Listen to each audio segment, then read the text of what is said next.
The last thing Vice President J.D. Vance said at his press conference about yesterday's shooting was that the media needs to tell the truth, and I had to stop the video. Not because I disagreed with the idea that truth matters, it absolutely does, but because at this point, I honestly don't know what truth means to this administration anymore. We are all watching the same footage, the same video, the same slow-motion replays that investigators are still analyzing. And reasonable people can disagree about what they see. That's why investigations exist. That's why we don't rush to verdicts. That's why we slow things down when someone has lost their life. That part isn't controversial. What is controversial is watching a government official look at that same video before the investigation is complete and declare absolute certainty. Not just certainty about the officer, but certainty about who is to blame. We were told that the ICE agent has absolute immunity.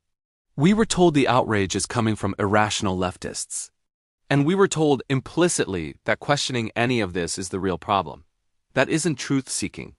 That's narrative control. And this is where the request for the media to tell the truth becomes deeply unsettling. Because this isn't an isolated moment.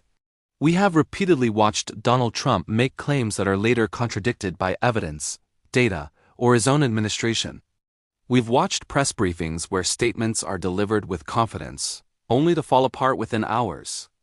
Press secretaries like Karoline Leavitt don't just spin, they assert.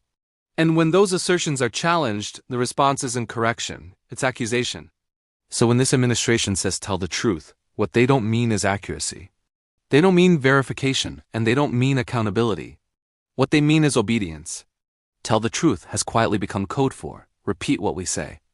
Don't question it. Don't investigate it. Don't make us uncomfortable, and that brings us right back to this woman's death. The media didn't rush to a verdict, the administration did. The media asked questions, the administration shut them down. The media showed the video, the administration declared immunity. This is not anti-law enforcement. This is not anti-border security. And it is not about demonizing officers who do difficult jobs. This is about the refusal to even allow scrutiny. At what point does someone in power have to answer for what they say? At what point does standing behind a podium stop functioning as a shield? If truth becomes whatever benefits the people in charge, and questioning that truth is labeled irrational, then the problem isn't the media. The problem is the erosion of reality itself. A government that demands truth while refusing accountability isn't asking for honesty, it's demanding compliance. And once that becomes normal, the rest of us are just expected to accept whatever comes next. Like, share and subscribe to keep ahead of the chaos.